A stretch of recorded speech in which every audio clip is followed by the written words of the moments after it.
Yeah, we'll just wait a minute longer, but I do appreciate you joining us on the middle of the week and the middle of Canadian Mental Health Week too. That we are here to start off what I think is our seventh in the series, our Mayday series, which we started back in 2017 as a one-day symposium, and it grew in 2020 and 2021 into a 5-week webinar series. So now we have even more content that we're able to bring everybody, and more discussion we can have about workplace mental health and how important it is and how many different things we can do to try and improve it.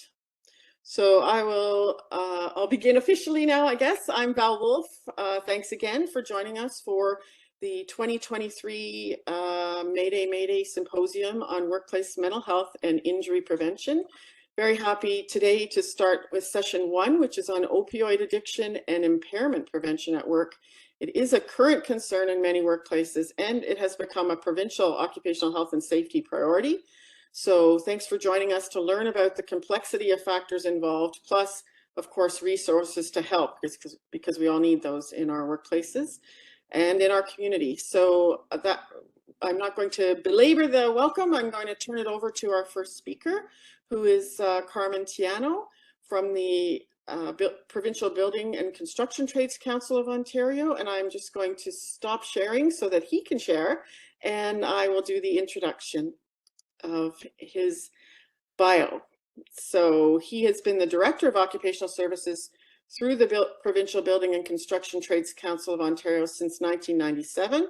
Carmine has an MA from York University in Economics, a diploma in Regulatory Law, and is a graduate of McMaster University's Occupational Health Program. Carmine deals with workplace insurance, health and safety, and is involved with various research bodies. He teaches in the Disability Management and Health and Safety program at Pacific Coast University and presents at various conferences and seminars on occupational health issues. Very, very happy to welcome you here today, Carmine, to share your insights from the industry and ideas for prevention. Thanks very much. Thanks, Valerie, and everybody who's online. It's interesting that it's Mental Health Week, and one of the areas that myself and some other presenters are going to be dealing with is opiates. One thing I like to mention that when we're looking at a substance use with opiates, they are symbiotic and they are related to a mental health issue, and I'll go through it in my presentation. Unfortunately, at the building trades, the issue of substance use and opiates has become a problem, and construction workers have had higher incidents of opiate use and death. Now, when it comes to the construction industry, it's very important that people understand that our sector is very different than other traditional industrial service sectors.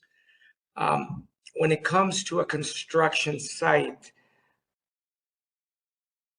the work sites only employ workers for a short duration of time. Okay, the typical worker, they're dispatched from the hiring hall. Their work could be anything from 1 week, 3 weeks, or a little bit longer, depending on the nature of the job itself. There is little continuity.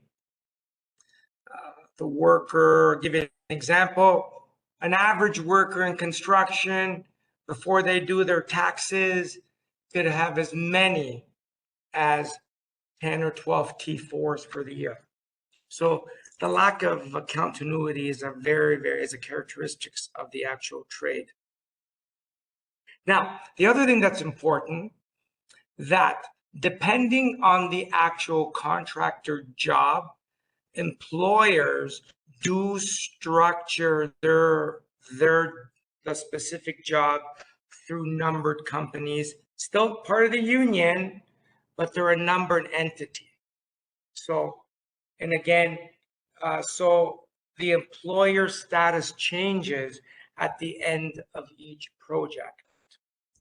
Now, you can imagine the actual nature of construction creates a completely different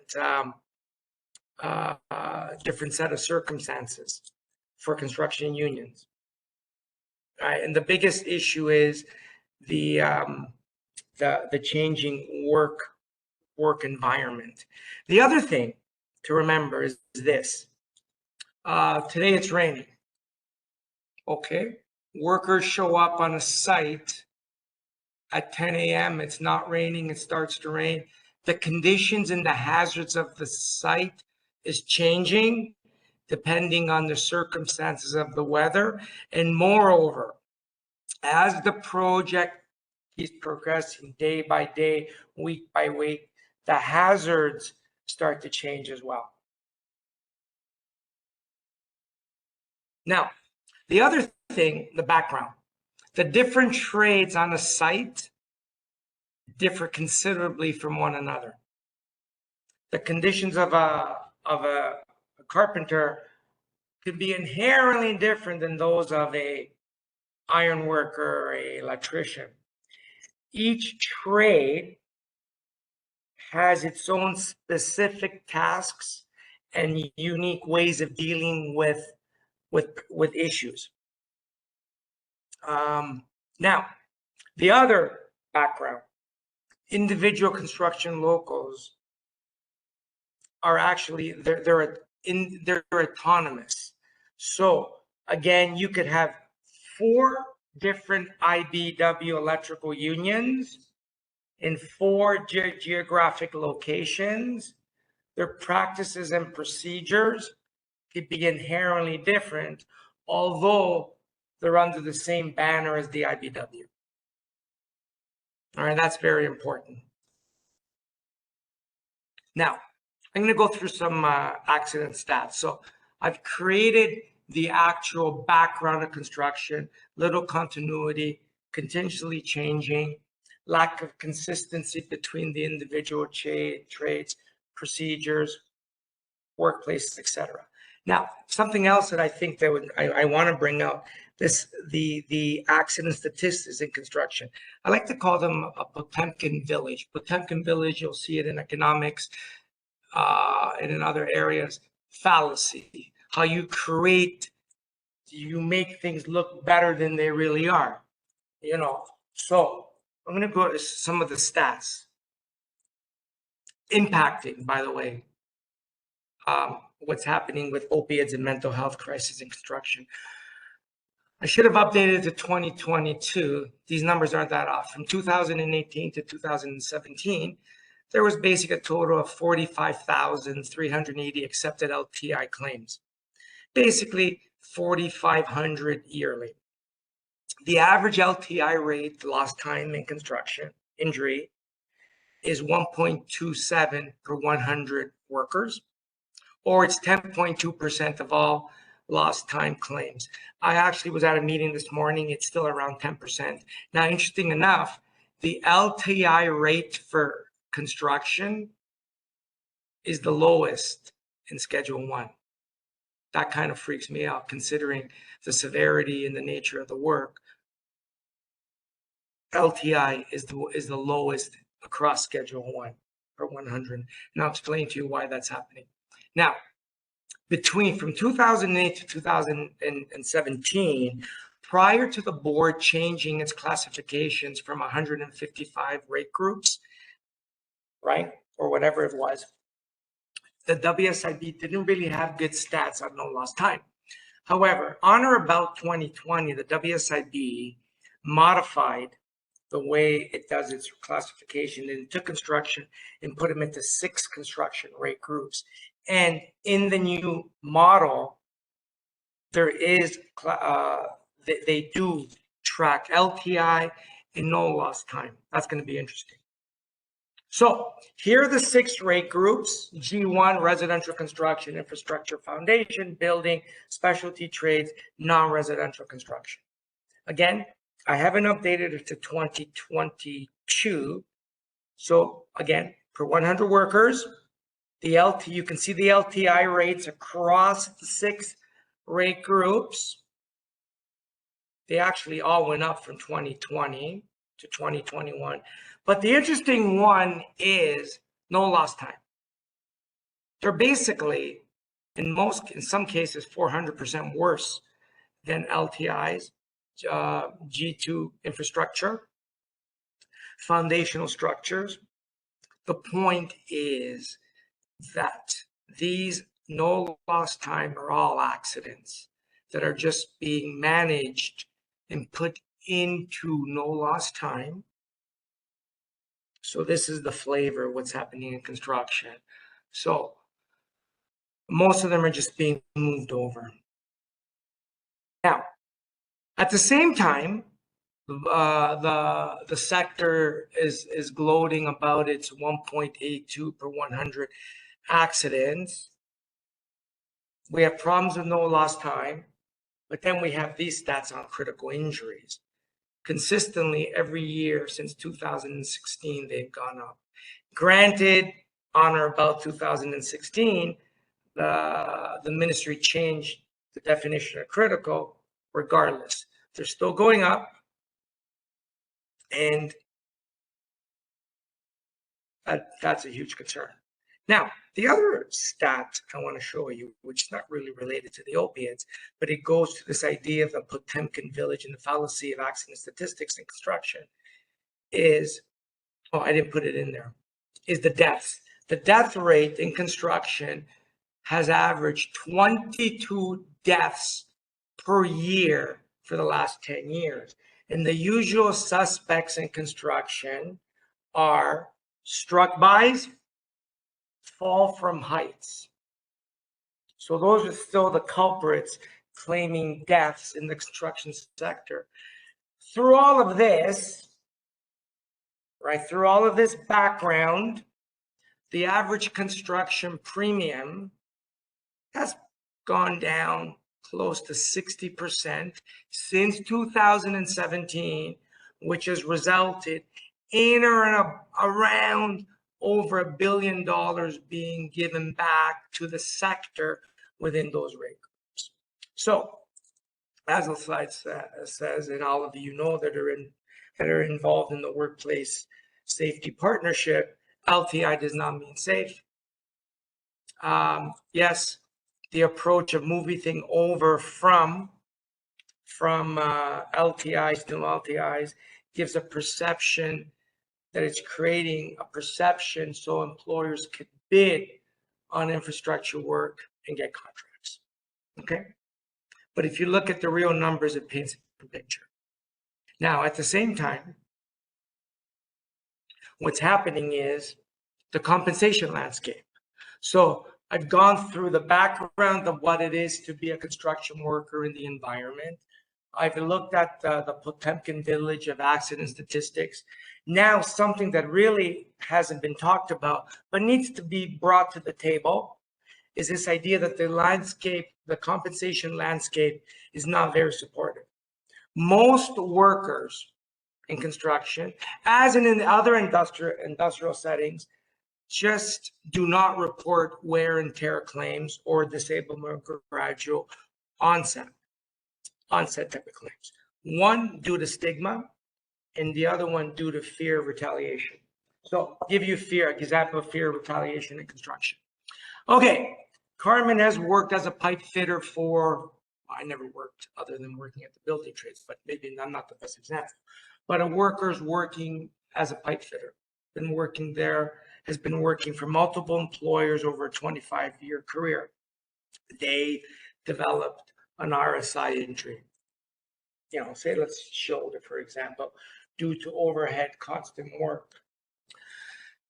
The worker is working for the accident record employer. Okay. They put it in under this employer. Then all of a sudden there's other employers that are listed that, well, you know, Carmen has only worked for this employer for 5 months. Most of the exposure has come with these other employers. Then the WSIB starts to do the investigation. There may be costs with the other employers. All of a sudden, the other employers in the industry now know that Carmen has put in a disablement claim. It's a very incestuous type of industry. And in certain trades, there's only 6 or 7 employers that do that type of work. already Carmen has been blacklisted, or now they know, oh, Carmen's going to show up. There was a call that there was an investigation for some kind of injury. The fear of that happening, workers don't put in the claim. Okay. Now, even wear and tear claims that go in, the WSIB, in the manner in which they have adjudicated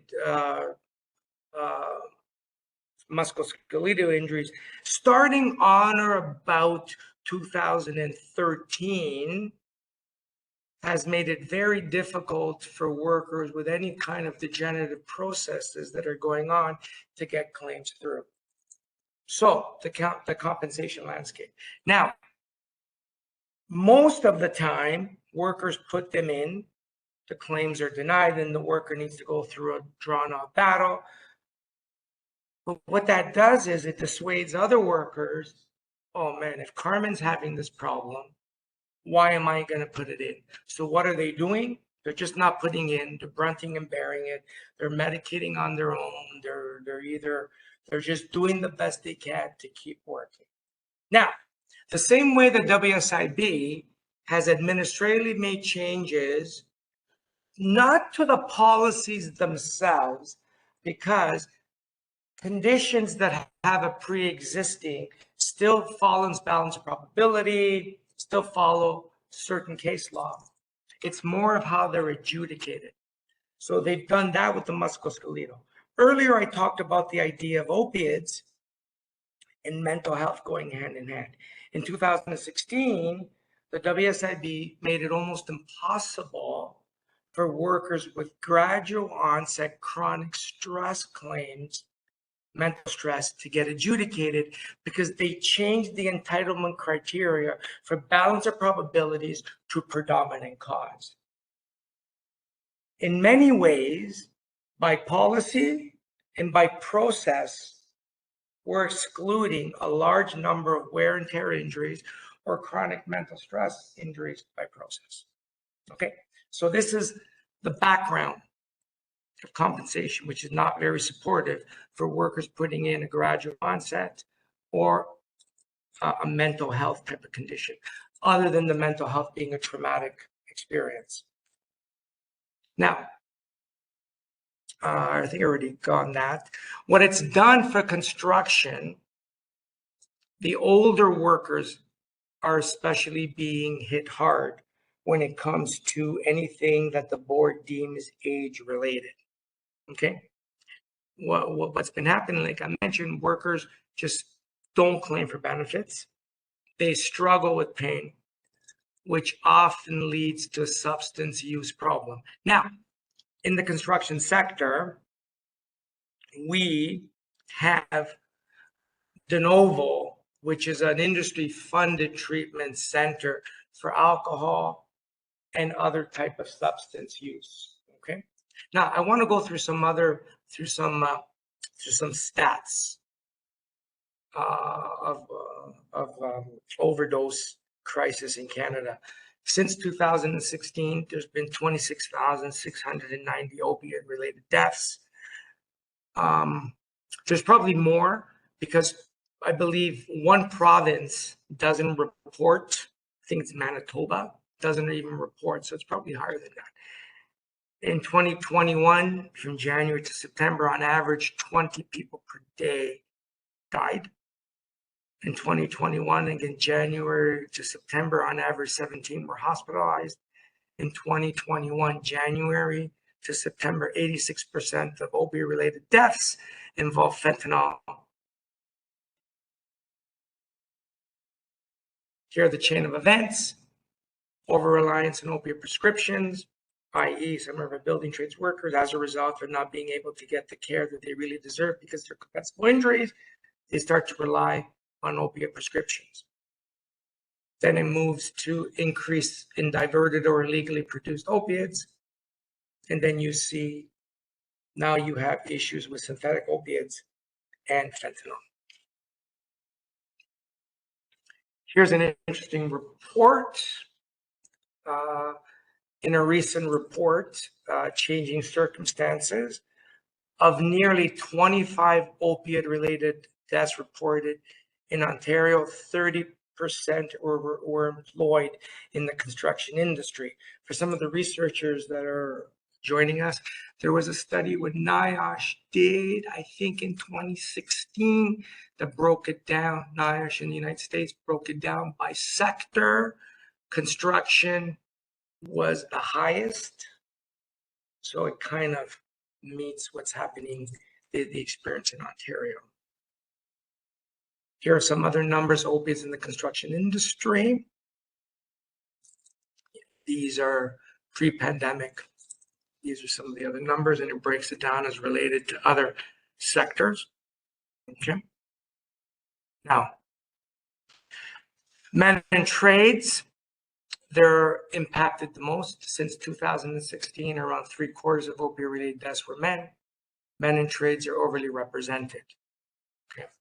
This is what the numbers tell us. Here's some other information that, again, the background, that work hard, play hard is still part of our culture, still there.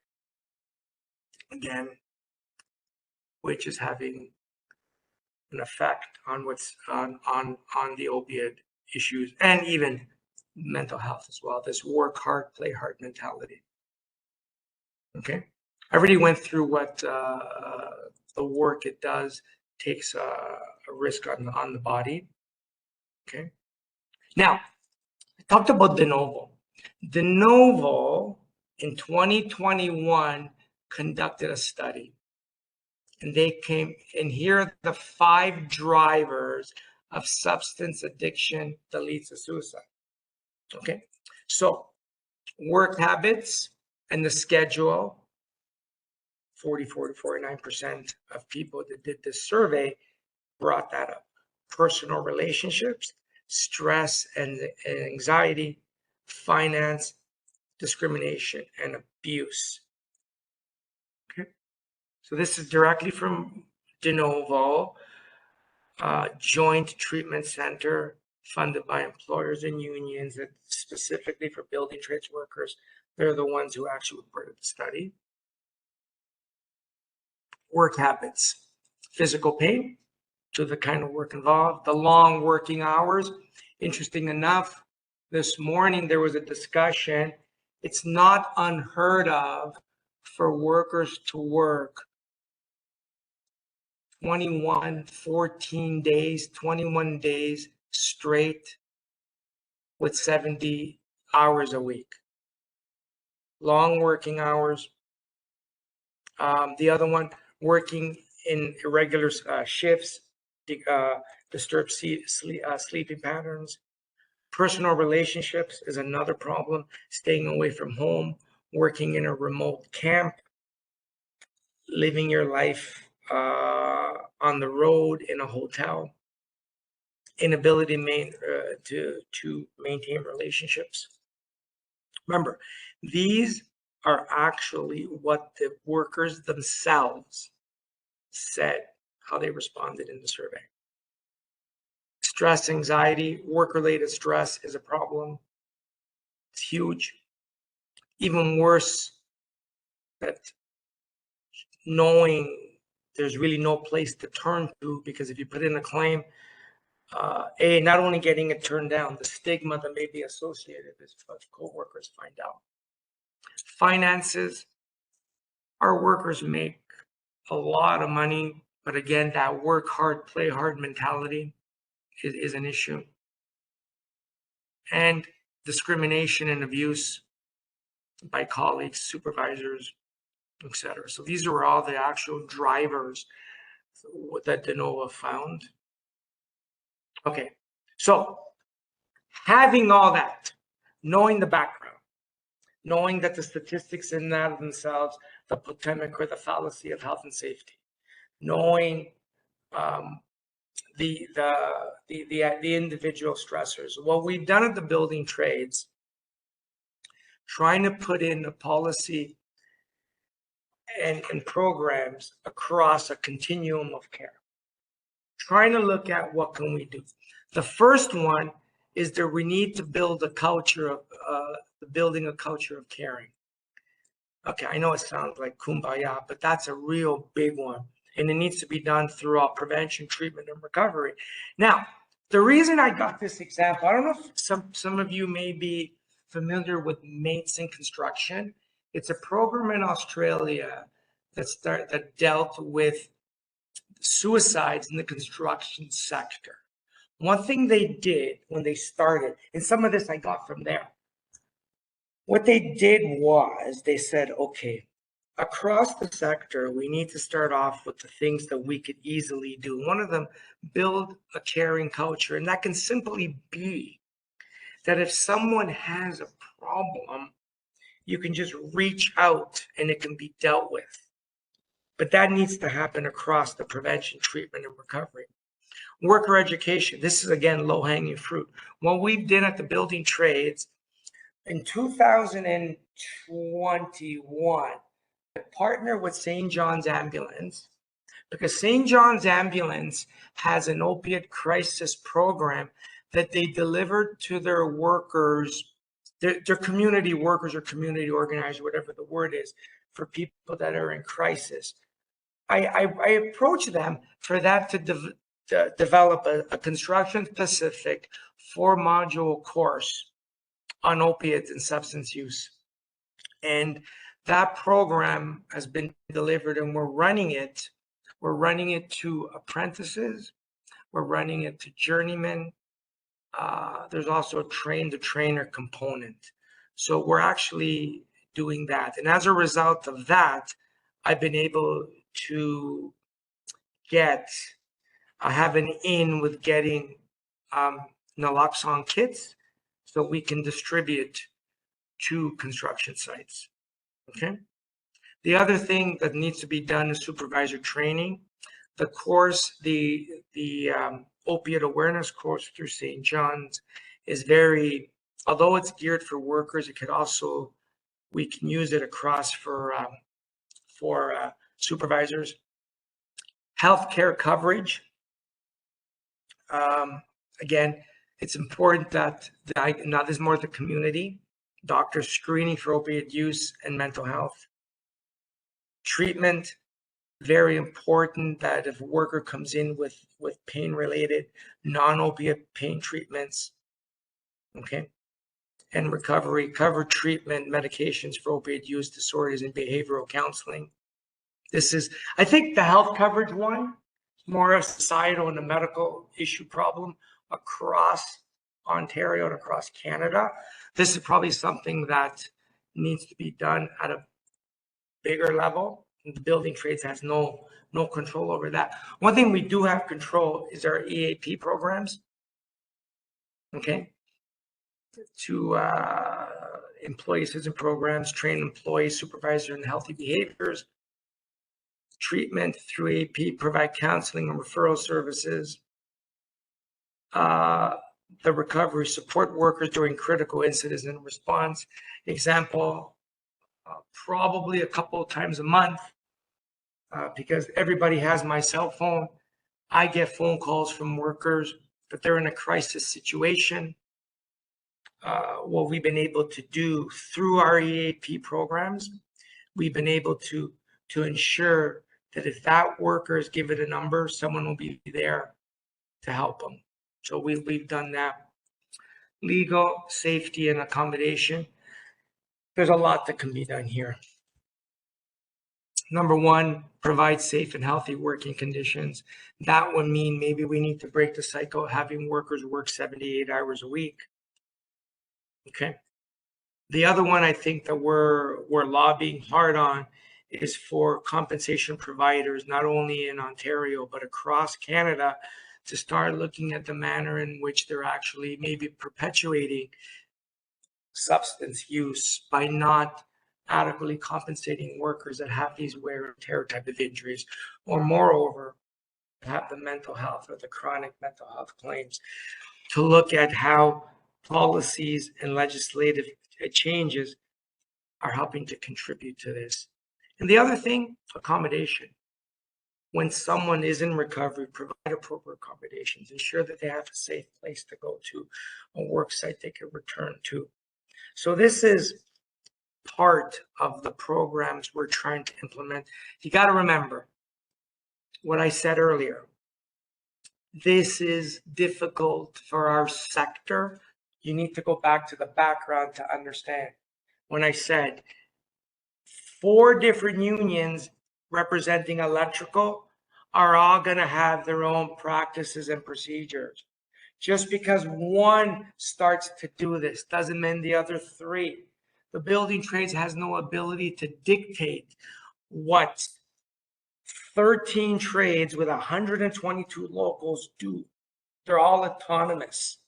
So this is the burden, the problem we have when we're facing this tsunami of opiates and mental health as well. I think I'm done. Maybe questions, comments.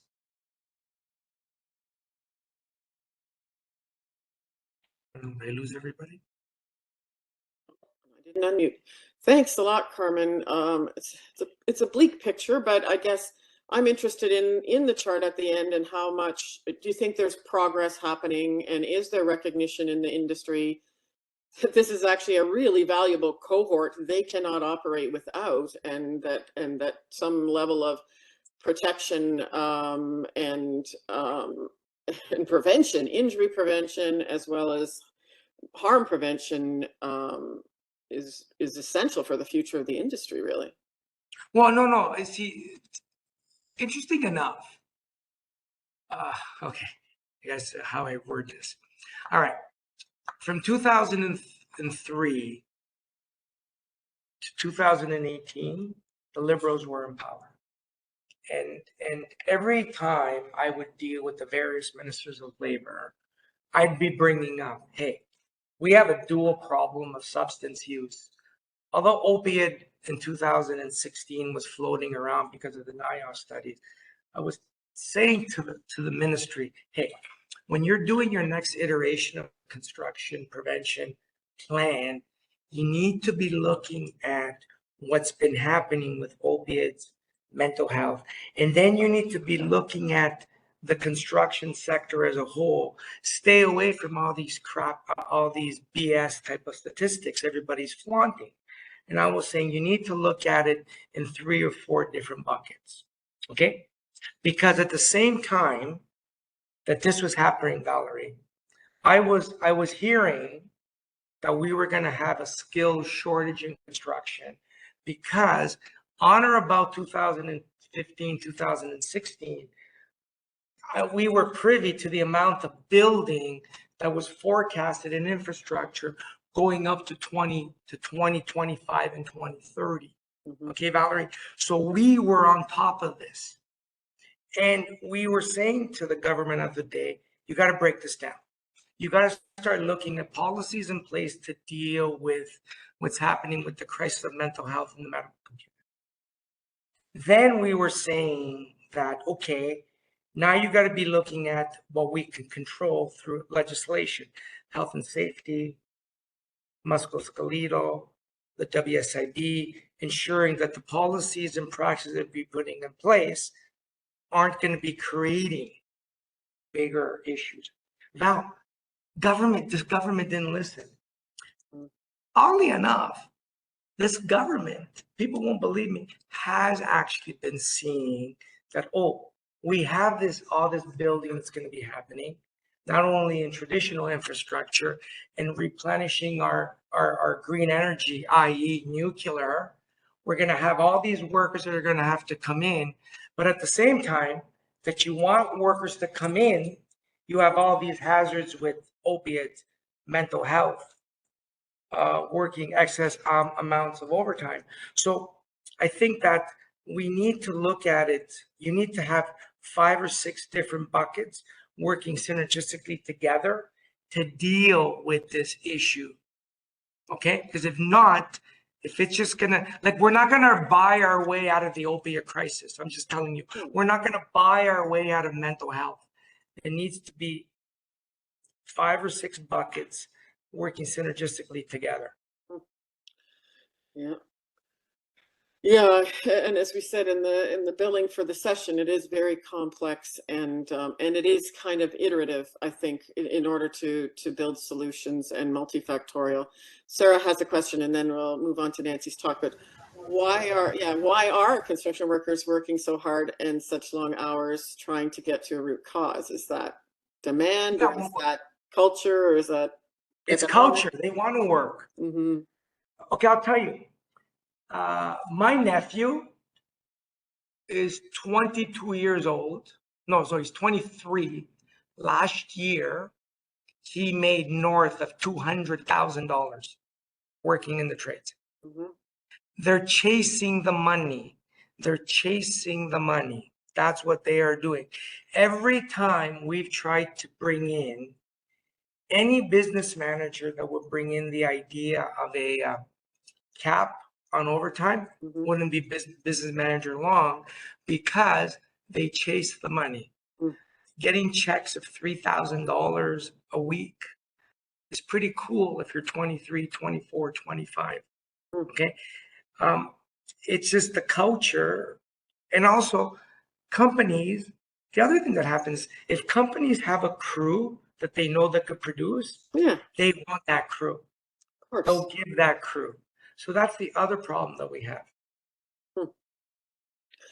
Okay, thanks. Carmen, you're able to stay till the end, so we'll move on to the next Yeah, speaker. And definitely. then we can talk, because it is all very intertwined. So next we have Nancy, if you want to start sharing your slides, and she's going to talk about opioid harms among workers, what we know and are striving to learn.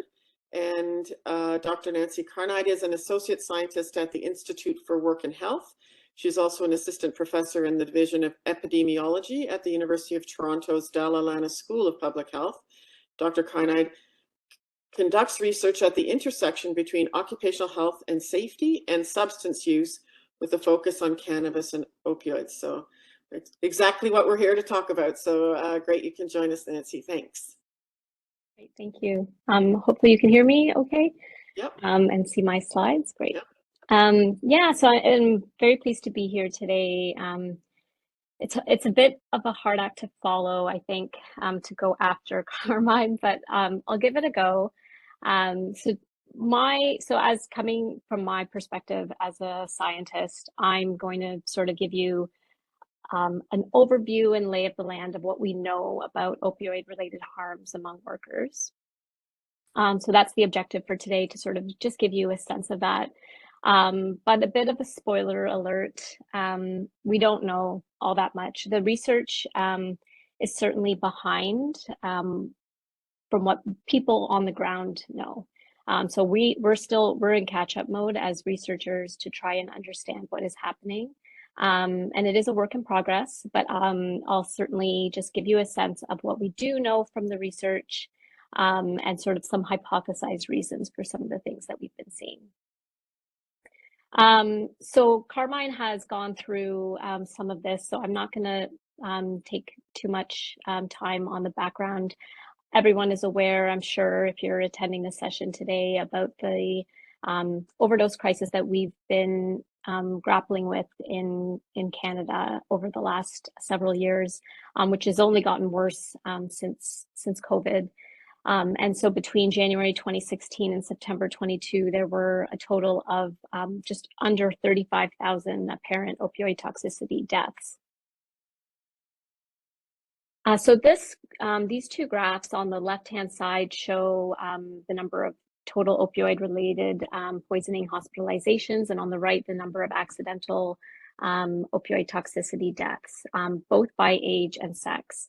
And the biggest takeaway, I think, to come from both of these graphs is that males are the most affected, just as Carmine had mentioned, even within construction, but males are most affected, and it's people of working age. And I think that is what sort of prompted people to start to think about, or at least researchers to start to think about, what is it? These are prime working years, and these are the people that are most affected. What is actually happening? So There has been some research looking at these occupational patterns in opioid-related harms, and that's actually where we have most of our research. We have a sense of what occupations are most commonly affected. So I'm going to just kind of take you through some of the ones that we do know. So in Canada, we don't have a lot of information in the sense that our surveillance systems don't typically capture employment information, whether the person's employed or whether they, and even if they are employed, their occupation. But we do get some information from the coroner's coroner records. So this was in BC. This was one of the last reports actually that included employment information in BC from 2016 to 2017. And so among those who died because of an opioid-related death during that time period, you'll see here that in the last column, 44% were employed at the time of their death. Among that group, you'll see very much like Carmine was saying, that when they looked at the industry in which people were working, the most common were trades and transport, followed by sales and service industry, and natural resources and agriculture. This is another analysis that came out of BC using not only fatal events, poisoning events, but also non-fatal events. So very similar, we see that you'll see, I'm not sure if you can see my cursor, hopefully you can, but in that total overdose cohort column, you'll see that about 34% of people were employed at the time of the event, whether that be the death or some sort of hospitalization. And again, we see similar patterns for the industry of employment. So construction, 21%, there were 21% of individuals were in construction at the time. So that tops it, followed by administrative and support, waste management and remediation services. Ones that we don't always hear about, we don't necessarily always talk about, are accommodation and food services and retail trade. So those were also common in this cohort of individuals who had experienced an opioid related event. Here in Ontario, so this data is from 2017 to 2018. The difference here, they're looking at coroner records as well. So here, what they found is that 18% of individuals who died of an opioid-related death at that time were known to be employed. The difference is that they had about a third of all of the deaths, they didn't know if they were employed at the time. So that sort of is a limiting factor in terms of being able to understand employment patterns. But regardless, even with all of these sort of coroner records, we can capture the information of their employment at the time and their occupation at the time, but we don't necessarily know a history. So if someone was in, let's say, construction 5 years ago and then developed a substance use disorder, stopped working, and then succumbed, we don't actually capture that information here. But again, among those individuals that they identified as being employed at the time of death, again, not surprising, construction topped the list. Transportation and warehousing and manufacturing were also more prominent. But again, here in Ontario, as we saw with BC, accommodation and food services and retail trade were also somewhat more prominent compared to others. And that's essentially what we know in Canada in terms of any sort of research evidence or any sort of data that's being collected. Most of what we do see comes out of the United States. So on the left-hand side here, you'll see a few different titles of papers that have come out looking at occupational patterns in opioid-related events, but very similar findings. So in terms of the high-risk occupational groups that the literature that we've seen in the literature from studies out of the US, construction and trades tops the list almost every single time. Individuals in natural resource occupations, so mining, extraction, forestry, fisheries, those are also commonly seen in individuals who have succumbed to an opioid-related death. Transportation and maintenance, again, those are similar to what we saw. Interestingly, there have been some as well identifying healthcare workers as being more susceptible to or a bit at higher risk of having experienced an opioid-related event, and services. So it's clear from what we can see that there are certainly occupational patterns. Again, most of this literature is coming out of the US, but it's clear that there seems to be something going on. There's variation by occupation, and it's trying to understand why that might be. And so given these occupational patterns, it's likely that the workplace is playing a role in these patterns, or there is the potential that they're playing a role. But why? Like, what exactly is it about the workplace, or what is happening that might be making people at higher risk? So the biggest hypothesis, Carmine's already spoken a lot about this, is that if you look at many of the high-risk occupational groups that we've seen in the literature, construction and trades, any sort of the natural resource, manufacturing, transportation, they tend to be in more physically demanding jobs, and jobs in which the rates of injury are higher.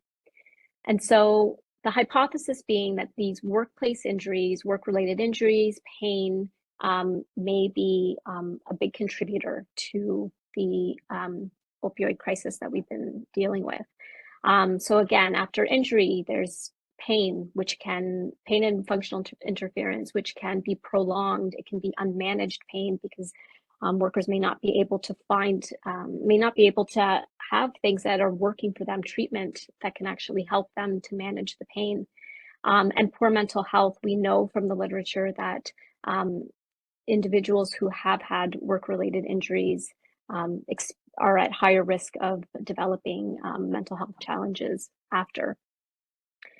There's also aspects around return to work. So some workers, who've had a workplace injury may feel pressured to return to their job. So that may also be contributing to taking things like opioids to try and manage the pain to be able to get back to work. Whether there's workplace accommodations or appropriate workplace accommodations, that varies from worker to worker, from workplace to workplace, and whether there's availability of sick leave to allow the worker to be able to recover after injury. If they don't have appropriate sick leave, that could be a contributor. Job precarity, again, that can be part and parcel of even the pressure to return to work. If you don't have a secure job, you may be really trying to get back to that job. And usually return to work it's not always linear. So an individual may return to work after an injury, may come back off of work, and so on and so forth. And sort of these intermittent interruptions can be very challenging for the worker in terms of their mental health, and in and of themselves can be a risk factor for the development of a substance use disorder. Now, in terms of, sorry, I was just about to jump ahead to the next slide. The other thing that the literature shows is that, I think this is actually where a lot of the literature came from when we were thinking about opioids and workers, was the workers' compensation data that we were getting and looking at opioid prescribing after workplace injury. So probably for the last 15 years, we've had numerous studies that have been published in Canada, in the US, that have demonstrated that opioids are commonly, or at least were commonly, very much prescribed after a workplace injury, and that included prolonged opioid use.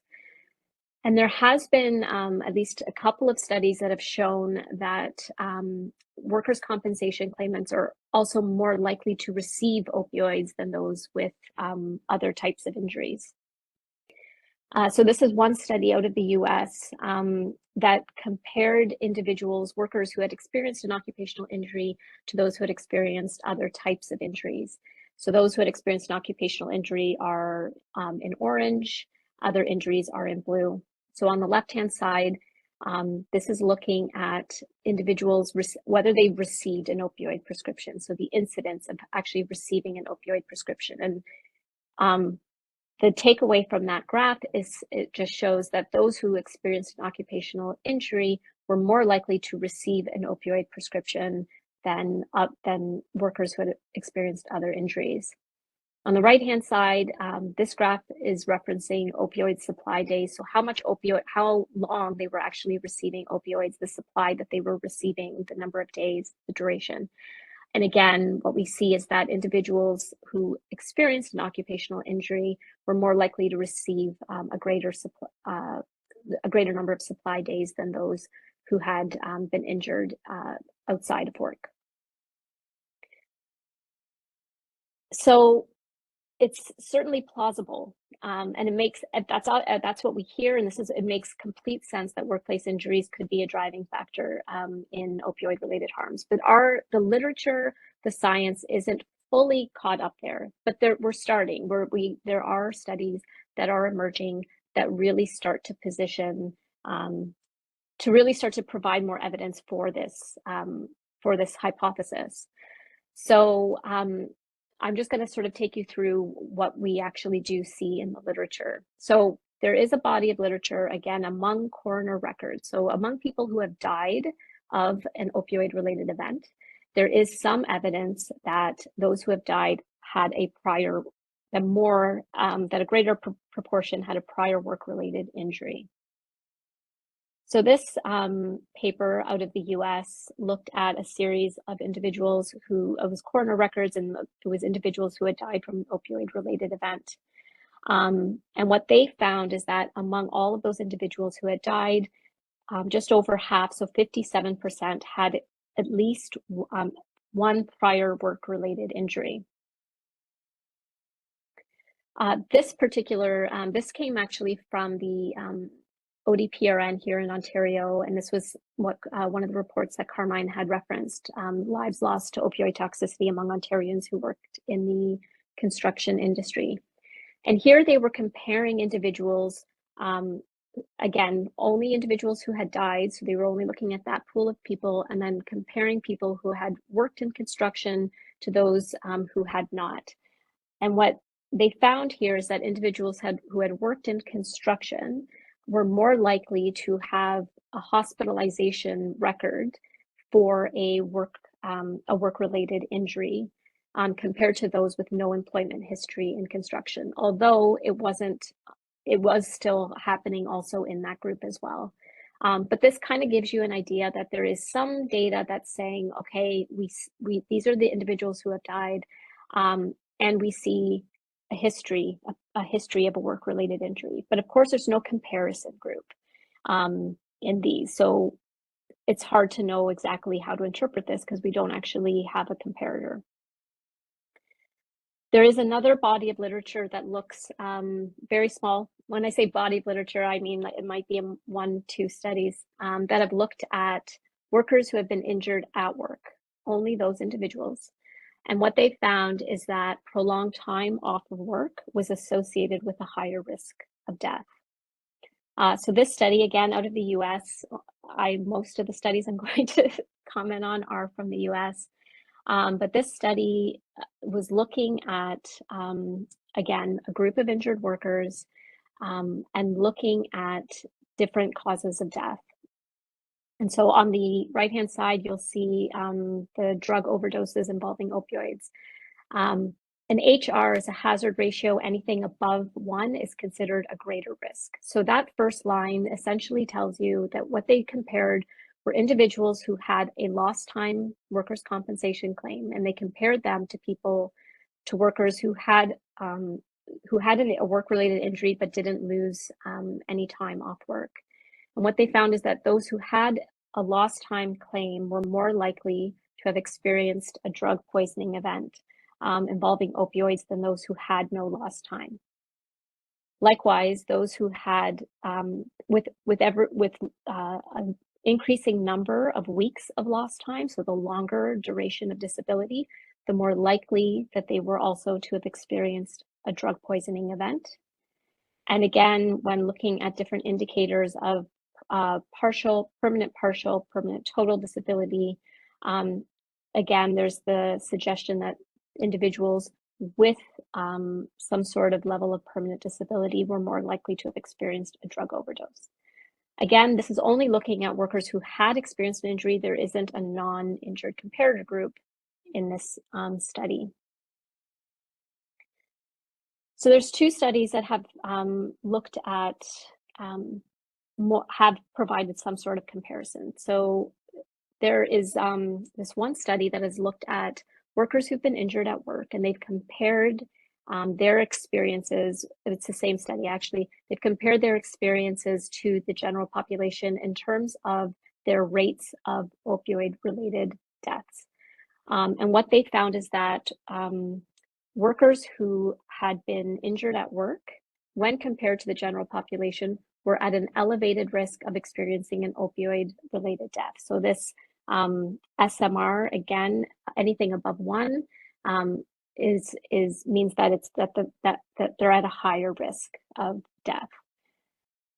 The only study that I'm aware of that has actually compared workers injured at work to non-injured workers, they did find an elevated risk of opioid-related death associated with being injured at work. So this highlighted line is comparing workers injured at work to those non-injured workers. And again, a hazard ratio above 1 means that they're at an elevated risk. So injured workers were 79% more likely to have experienced an opioid-related death compared to non-injured workers.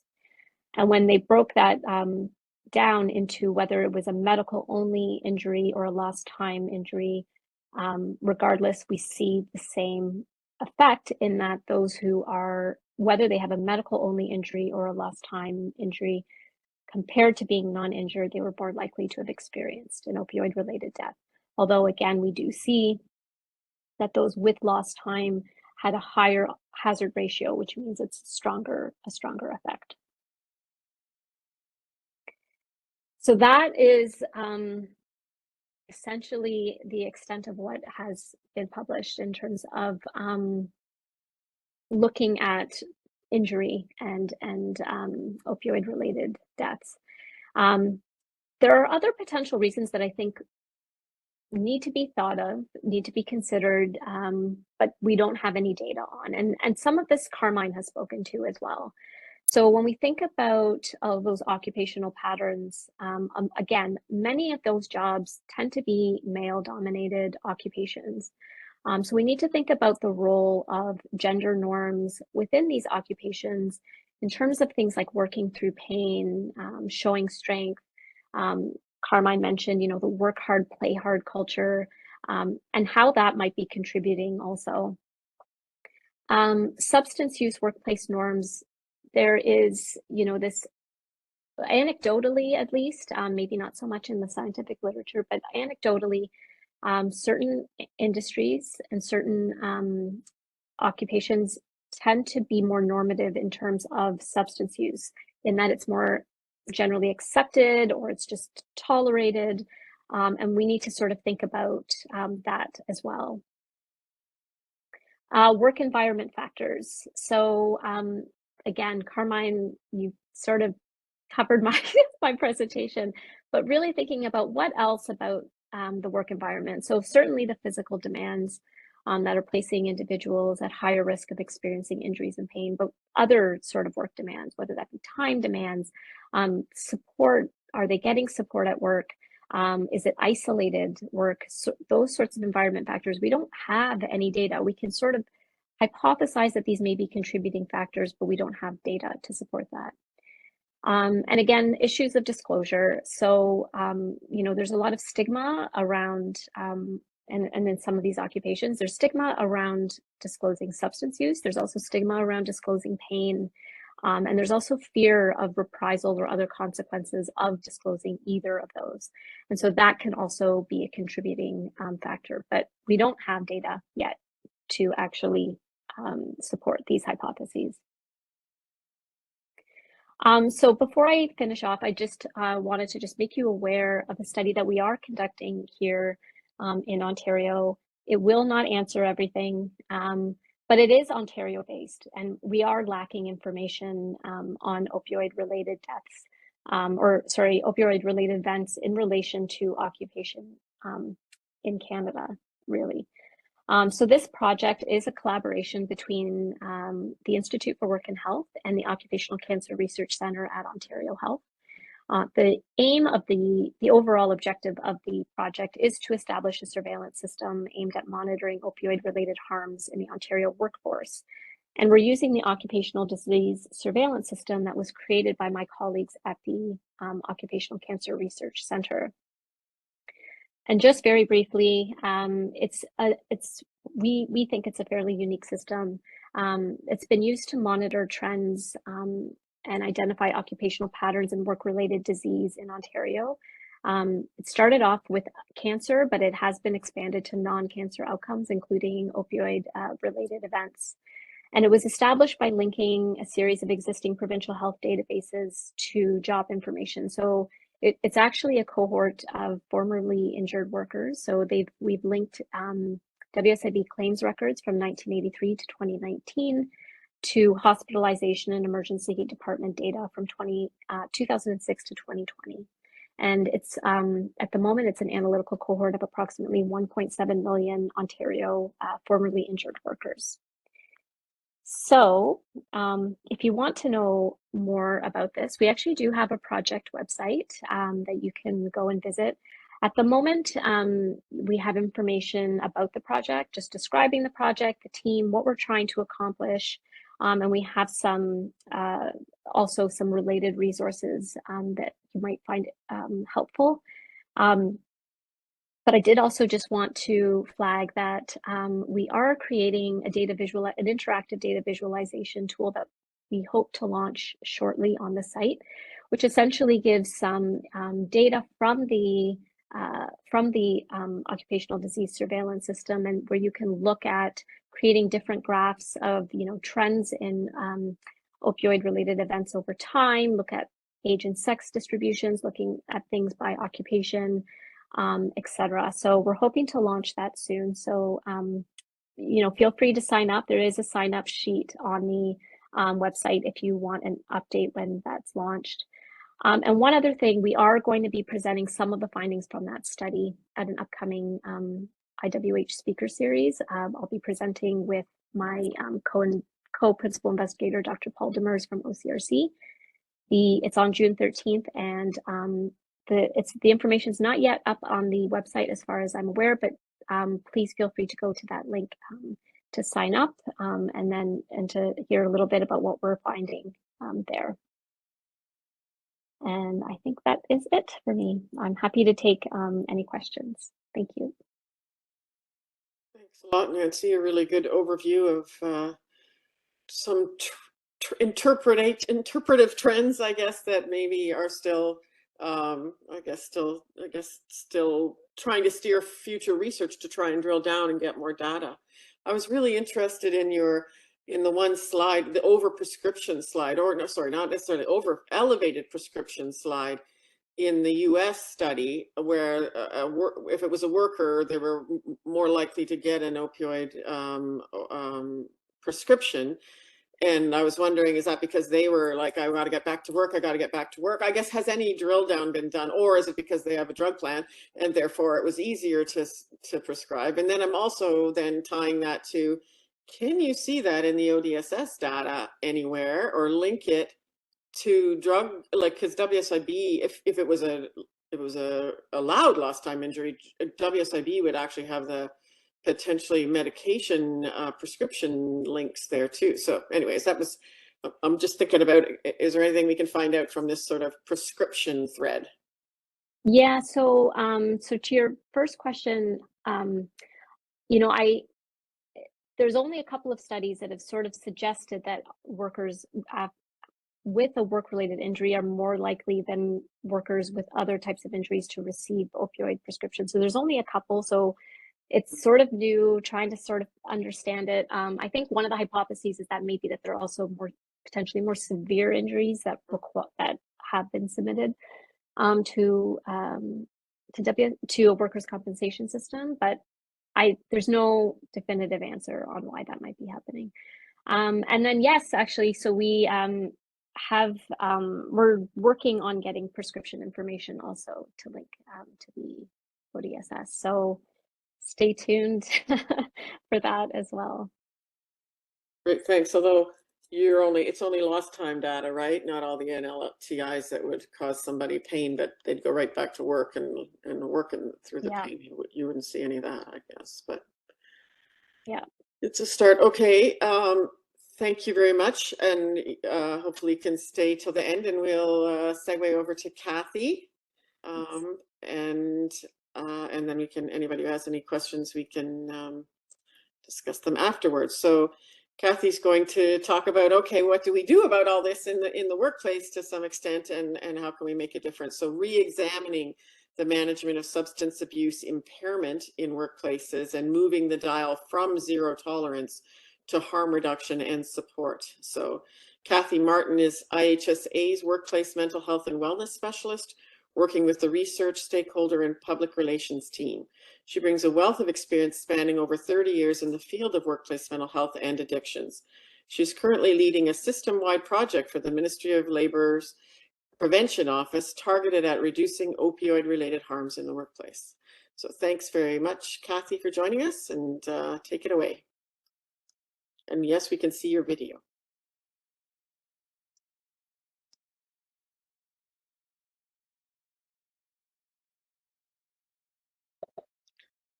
But we can't hear you, Kathy.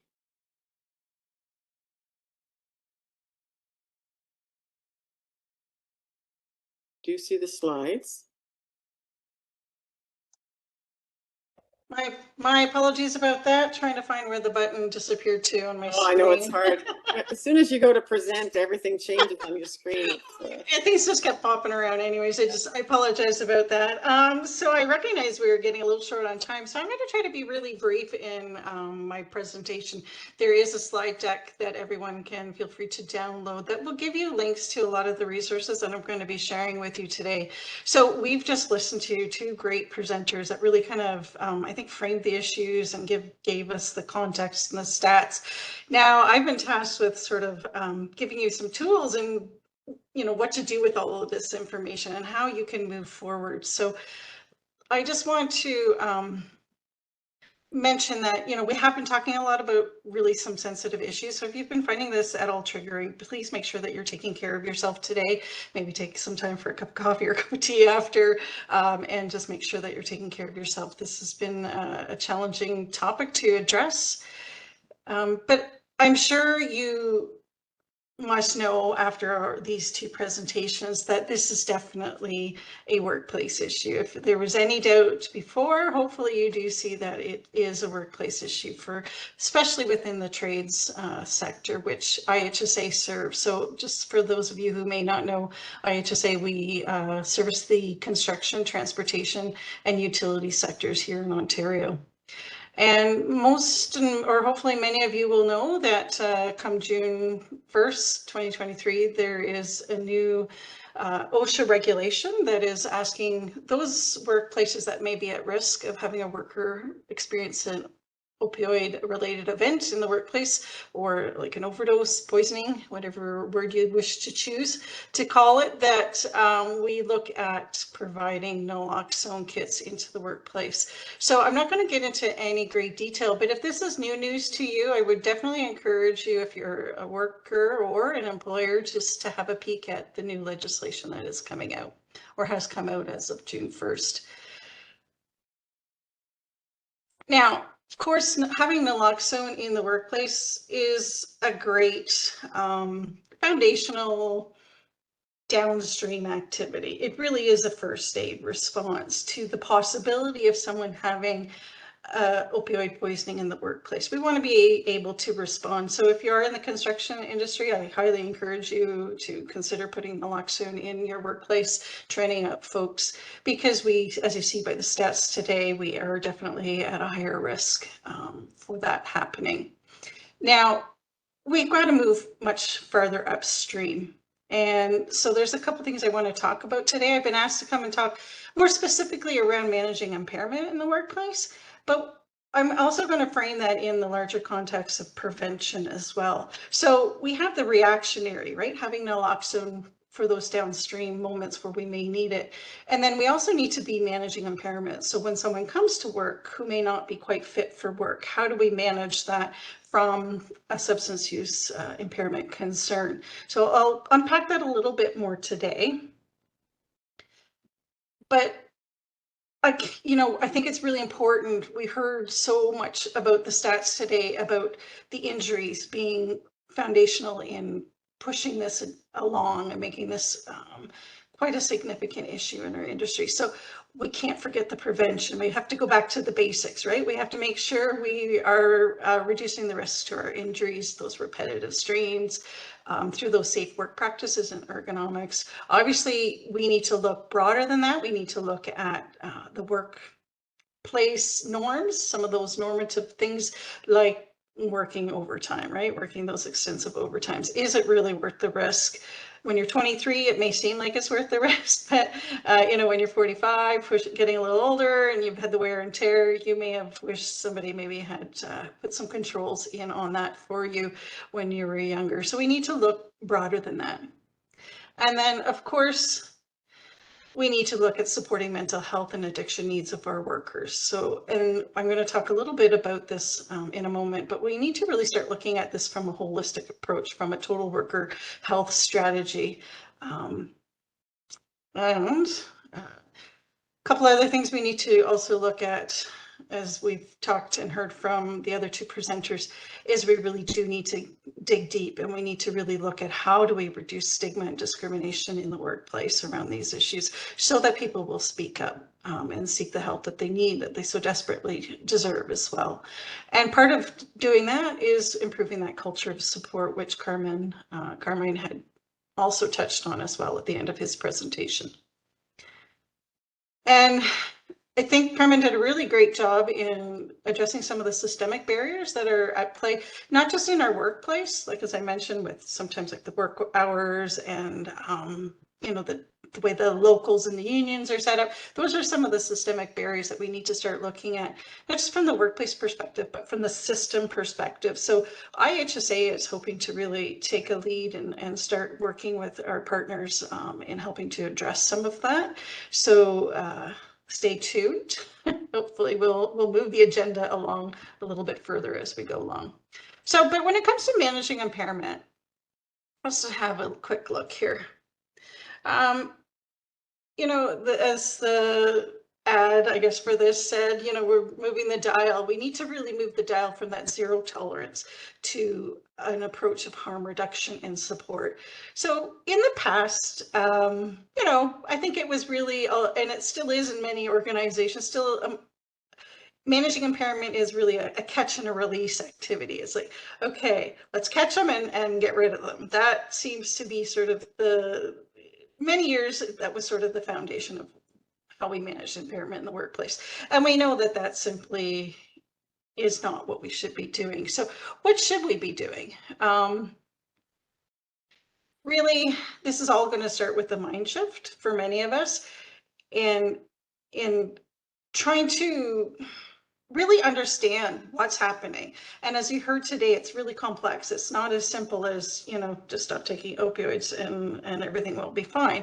It's much more complex, much more nuanced. So we have a lot of learning and a lot of catch up in many ways in workplaces to get a handle on these issues.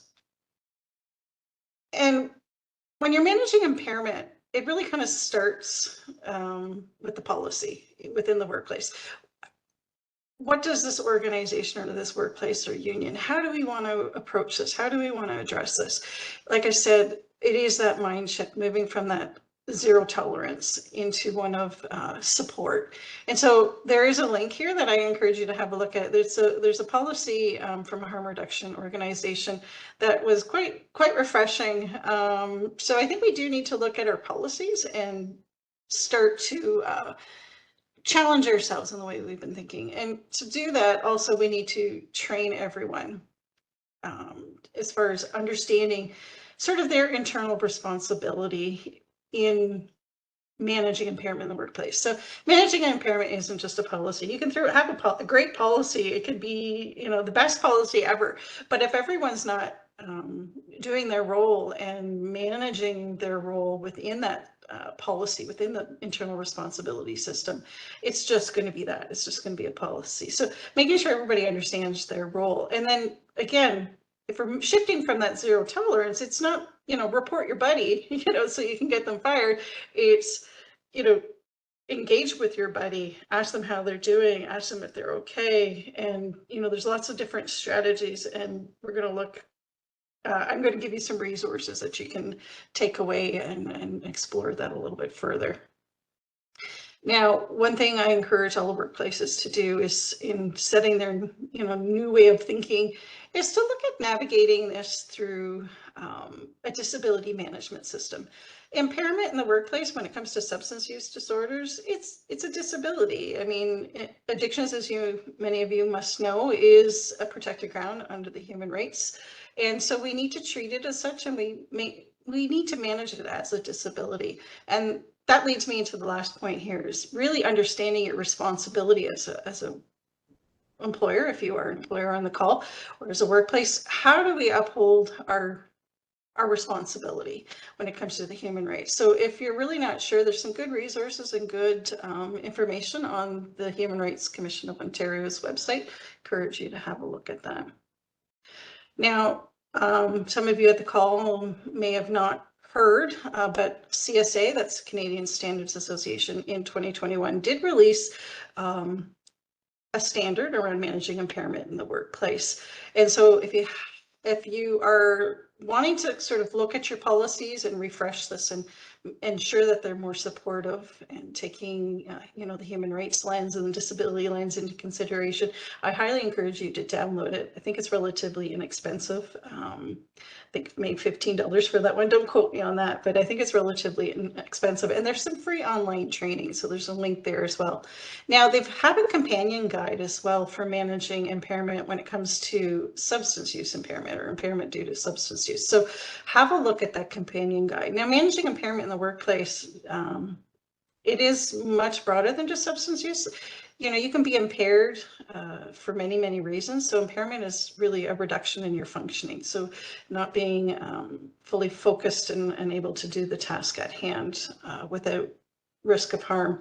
And so this is a safety issue. And because we know so many people are struggling with impairment issues, it's really important that we have a good impairment strategy and program in place. Okay, so again, that's sort of like in the moment. We need to deal with sort of what's happening on the ground, right? If someone is experiencing impairment in the workplace, we have to be able to manage that. But we can't stop there. We have to look even further upstream at prevention. And so again, as I mentioned earlier, looking at how we can reduce some of these risks. So when you think about the risks to injury, repetitive strain, reduce risk of discrimination and other things in the workplace. So again, using a total worker health model is really, really important. So again, there's some information there for you. And I always like to use this slide. I encourage workplaces, don't take this whack-a-mole approach where you just kind of deal with one issue at a time. So the issue of the day right now, we are talking today around opioids.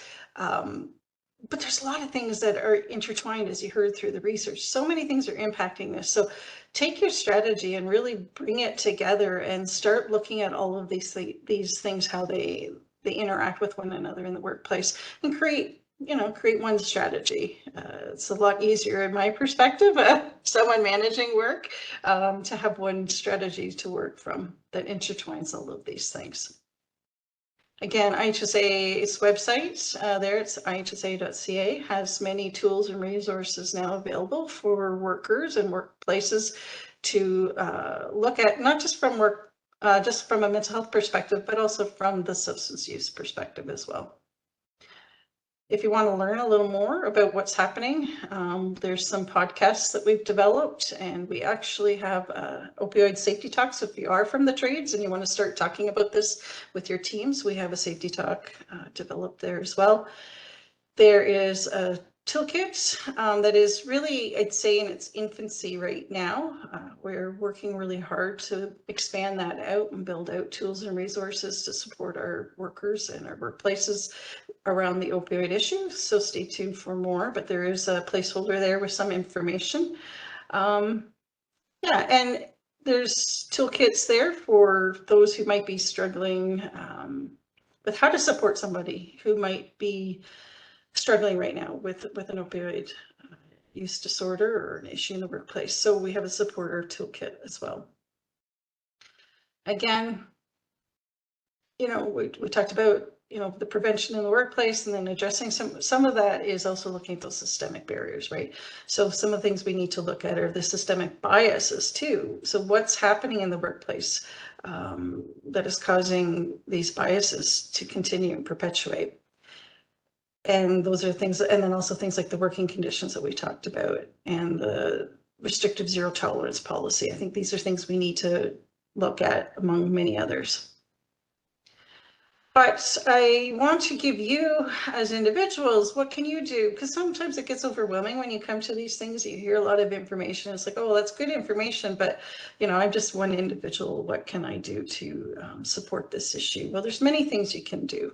One is really start developing that better understanding of the issues. There is a lot of stigma around opioids and those who use drugs in our society. So understanding what's driving a lot of this is really important. This coming to the session today is definitely a great first step. I encourage anyone to carry naloxone, especially if you have people in your personal life who you know are experiencing substance use disorder due to opioids. Definitely is a lifesaver. I personally have had to administer it several times, and it's been definitely a lifesaver. So if you do have people in your life, carry naloxone, please. And again, as I mentioned, learn about stigma surrounding this issue. It is a highly stigmatized issue, and stigma really is what is keeping many people from reaching out for help and support that they need. And by learning about stigma, hopefully you will also be able to challenge your own stigma or your own biases that you might be holding around these issues. I know when I first started looking at opioid use in the trades, I had to challenge my own stigma, and I continue to this day to have to challenge my own thinking and ideologies around this. So it's really important that we all do that. And one way to do that is really to listen to those with the lived and the living experience. That's how we learn, right? Is learning from each other and learning from those who've gone through these issues. So definitely have, and I'm going to give you some tools on where you can go to do that. And learn about the impacts of chronic pain and the options for treatment. So often we don't know what to ask for when we're hurt. We just blindly accept the prescription from the pharmacist or from our emergency room physician or our healthcare provider. So learn about what other options you could ask for. Learn how to respond to an opioid poisoning. It is important that we all understand what it might look like so that we could respond. And of course, it's really important when we're talking about managing impairment in the workplace. Impairment is a safety issue. It's a safety issue for us all. So it's really important that we all do our best to come to work, obviously fit for duty. And when we're not, is to really seek and get help that we need. And it may sound a little kind of Pollyannish or, easier said than done, especially in our industries. But I mean, the foundation of it is we all are individually responsible for our own health and well-being, and we do need to seek help when we are not fit for work, for sure. And it's really important that we all learn to offer compassion and support to those in need of help within our workplace, but also within our personal lives, because this is a broader societal issue, as many of you are well aware. So I really like this quote. Oops, I guess I'll go to the next slide here. We need to think about the pain that people are in. It's not so much the addiction. It's like, what's that root cause? So, again, what is causing this? And sometimes it's physical pain, sometimes it's the emotional pain, and often it's a combination of the two. All right, and then here we go. The pain of stigma. And the insights of substance use, and the stigma ends with me. These are 3 modules that are free to access to learn about stigma. I encourage those of you who are on this call to look at it yourselves, but also then to forward it through your workplace and use it. It's a free tool, definitely worth looking at. Same with Health Canada. They've got this experience website, which has got a gallery of voices and different stories on the impact of opioids and those who use it. So again, definitely worth having a look. All right, I'm going to skip this just for time here. Now, it starts with each of us. So as I mentioned, you know, improving a culture of support was something that Carmine had mentioned. And it can be rather complex, but it can also be rather simple. And so, you know, for yourselves, you know, gain some knowledge, be a champion within your workplace, you know, help reduce stigma through setting an example. Again, learn how to offer some support, and get on the road to recovery if you are someone who's struggling as well. And that, I will just recap. So we all have a role. Naloxone does save lives, so please carry it and learn the signs. And if you're in charge of a workplace or you have some influence in your workplace, get upstream. Get upstream as workplace, you know, as a workplace, and prevent mental harm and opioid-related harms. And remember, stigma ends with you. And that's it. Sorry about that. There we go. I think I was clicking my, I was off on my clicking here, just from the looks of things. Yeah, it was delayed, but that's okay. It was like Sorry a about hint that. of what we were to come, so it's okay. Sorry about that. No worries.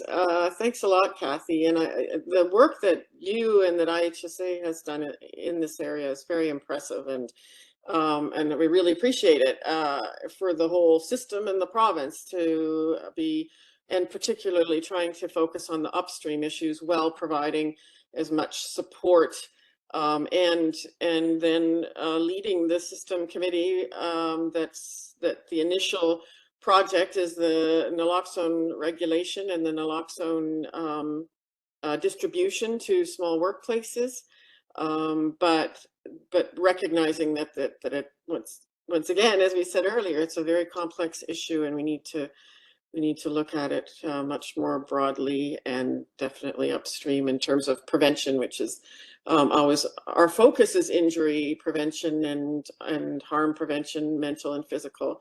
But of course, as you said, people are in pain when they're addicted, and we need to recognize and support them until they can find their way, and the system, I guess, can help. So I really appreciate it. I don't see any other questions. Does anybody have any questions?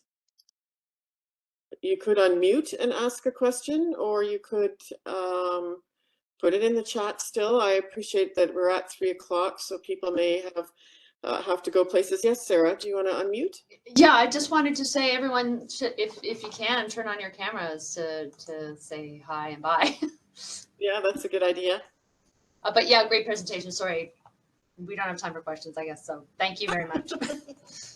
Does it? I try to get through it fast for you. No, it's great, and it's always it's you know, my fault, I guess, maybe, that I make we're always balancing 90 minutes or 2 hours, and 2 hours seems like it's a bit of a deterrent for people, but we often end up going 2 hours because of discussion takes that long. But we don't want to presume either on our speakers or our guests. I do want to make sure people know about what's happening in the next 4 weeks. So I just I put the link in on the chat because I think next week looks very complicated, because it is, in terms of that we've got 3 different webinars going that day, because it's a small in-person meeting that we've added virtual dimension to, and it is all about using surveys as a tool. And I was actually just sitting here thinking about whether there's anything in our stress assess survey, which is built on the International COPSUC survey, that would tease out anything related to addictions or to opioids, or even just chronic pain or injury, that kind of thing. So anyways, it'll be a busy day, but it's divided into 3 sessions that you can register for independently on the website. And it starts with our latest National Survey of Canada about how stressed we are, and then how that compares to other years, and the qualitative comments and as well, and how people are feeling and the way they describe it. We're looking at survey success stories with little short surveys, what we know about that, and also with our product, and also some challenges coming out of Manitoba, which are really good reality check for all of us. And then the international panel, who will be here for the 2-day meeting after this, will be sharing their wisdom with us, because the surveys are used extensively in other countries. In Europe, it's legislated to do a survey every 2 years. And then the weeks following include youth mental health in the community and at work, and crisis planning for worker and responder mental health in 2 weeks, when Kathy will be back to share information then too. And the last one we posted last night, it's not up here, but it's more success stories from workplaces, and then also the Public Sector Health and Safety Association and the WSPS will be sharing their tools and resources that can help workplaces. So but I would like to invite, if there's no other, I'm going to stop sharing so I can see people, and turn on your cameras. If there's no other questions, we could ask each of the speakers if they have any final comments too, or so we can go in the order. Carmen, how about you? Anything else you want to add? Yeah, I think Kathy hit on something that maybe everybody should look at. This idea of the total worker health model. If you go on CDC and NIOSH, they talk about it. I think we do need to move to a different way we're looking at health and safety and prevention, and bringing it to this whole idea of a total worker health model. Because if we do it the way we're doing it, like I said, we can't buy ourselves out of this. I mean, I did a presentation in October. We've spent since 2014 on prevention in this province $2.7 billion. 2.7 billion. Okay, I could have bought a football team for 2.7 billion back in 2015. That's how much money we spent, and our numbers really haven't improved. So I think Kathy was hitting on something. I think we should really look at that, because I think that may get us out of this quagmire. Yeah, thanks. So we should invite the total worker health people to maybe come and talk to us about that. Although on the next week, actually, Marnie Dobson is talking about the Healthy Worker campaign in the US, which includes a dimension of that, and the survey that they've developed. That'll be in the 11:30 session next week. Yeah. It's kind of related to total worker health. Okay, Nancy, how about you? Do you have any final comments?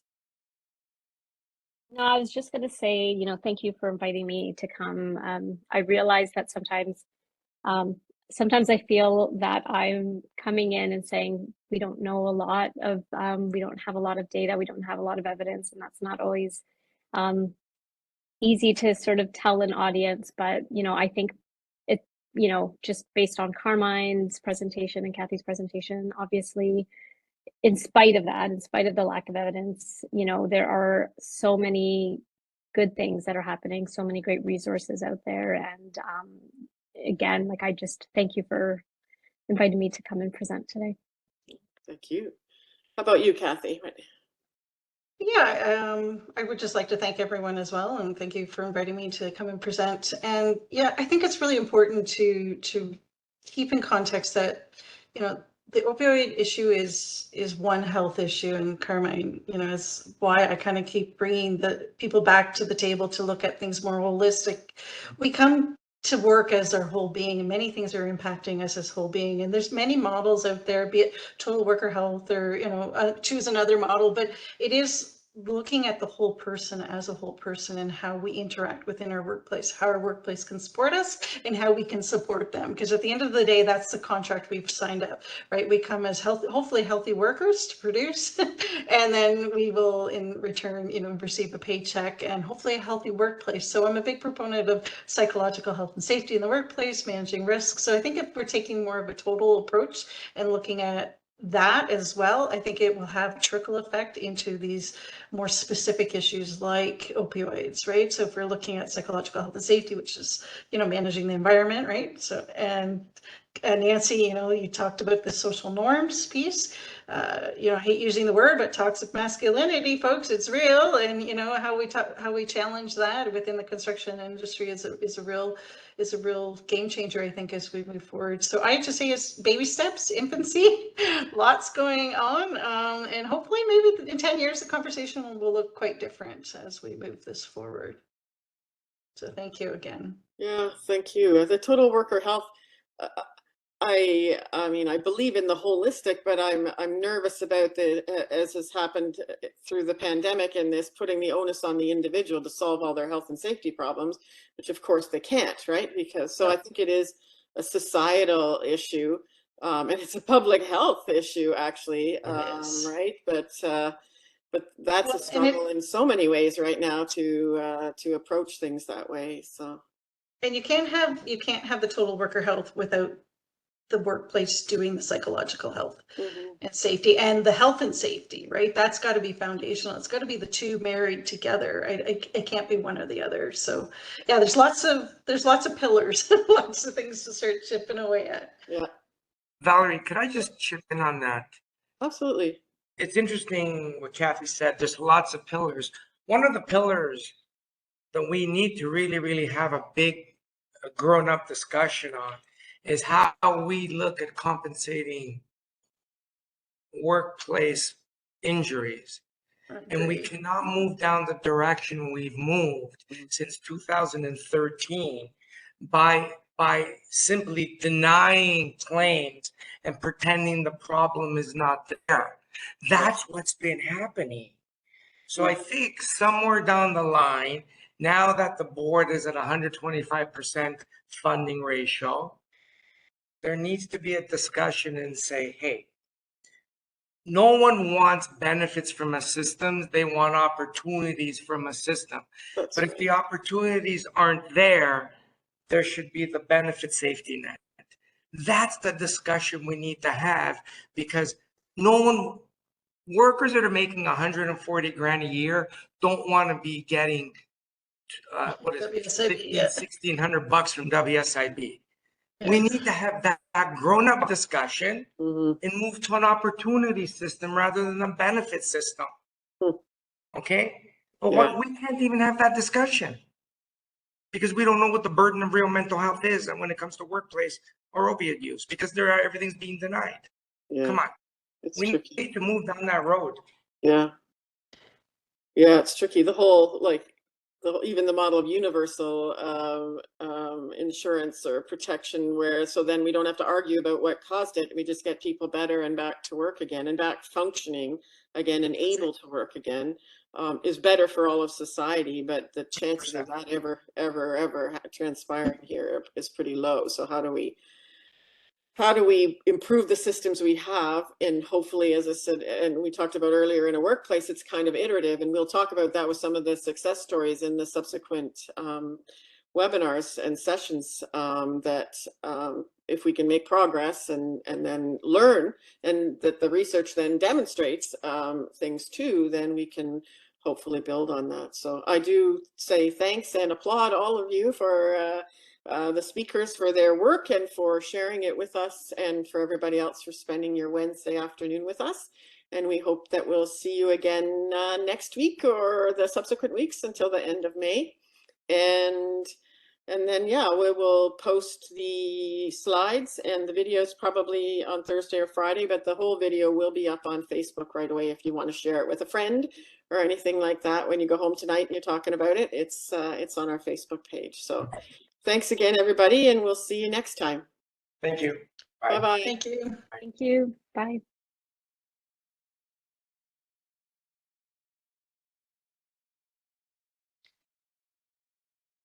Sorry again there for that delay. I just noticed I was looking at the wrong slide. No worries. Yeah, I knew that, but I didn't want to interrupt. It was fine. It was fine. Yeah, no, I'll make sure I don't do that again. I'm gonna actually just not even bother with the presenter notes, just because, yeah, the slides are odd. Okay, I need to end the meeting. So Yep, please do. yeah, Talk to you thanks. later. Yeah, bye.